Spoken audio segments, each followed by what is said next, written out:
storing the maple syrup or the maple sap in the tree, how they did it, and so the legend says, or the story says, is that two of the Indian braves, and that were having a tomahawk throwing contest. And a tomahawk is like an axe that you can throw. One of those axes hit the side of a maple tree. When they pulled out the axe, the sap started to drip out of the tree itself. The sap looked exactly like water. Well, the maiden and that, or the wife and that came down to get water from the stream that night, smart woman that she was, noticed the water dripping out of the tree.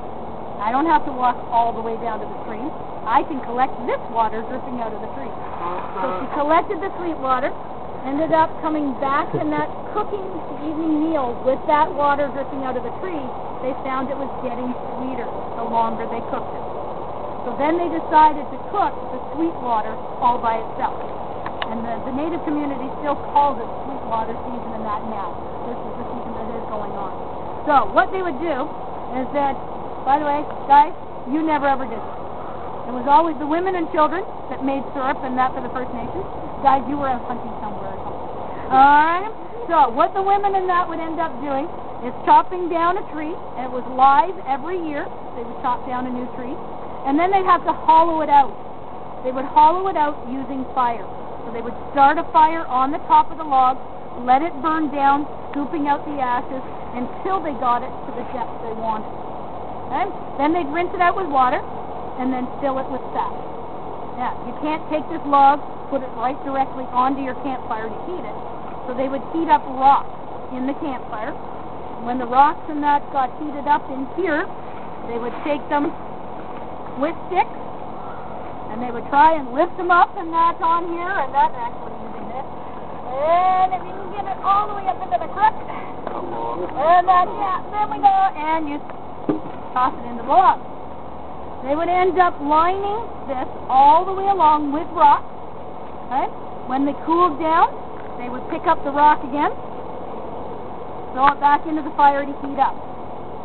72 hours.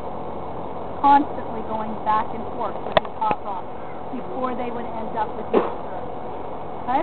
Now, back then about 600-700 years ago, the native community and that only had wood, stone, and the bone from the animals that they caught in which to fabricate any of the utensils that they needed in order to survive. So, from doing that, they are ending up with buckets and that made out of wood. They're not going to hold a liquid for very long. So they would not make an awful lot of maple syrup.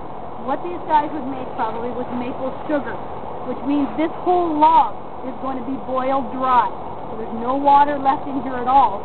They would chisel the sugar out of the bottom of the log, and they would keep that sugar into leather pouches. And then they would put that sugar back into their food and that from that point. Okay, so the maple sugar actually keeps an awful lot longer than what actual maple syrup is. Okay? So, now, we would probably not consider eating anything that came out of this log at this day and age, okay? But 600 or 700 years ago, this actually kept them alive. Okay? You've ended up going all winter long in that you've ended up eating dried meat and smoked meat. Your choices in that of all of your grains and so on, your corn and so on, is getting very low because you've been surviving on that all winter. So this, in the springtime, literally did keep these people alive until they could actually go out, plant more of their own food, or collect in that and going and collecting stuff that would start to grow, or starting to find some of the animals waking up again in the spring.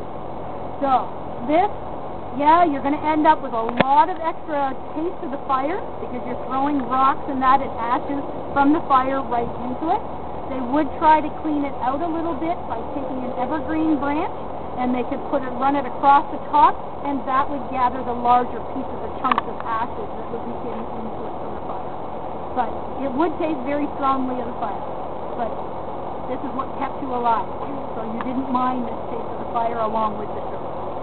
Okay? When the Europeans and that first came over, okay, the First Nations and the Native people showed them how to collect the sweet water. The only thing that the Europeans or the early settlers brought with them that the natives didn't have was metal. So now we can actually change our cooking pots, and that's what we're going to tell you over here.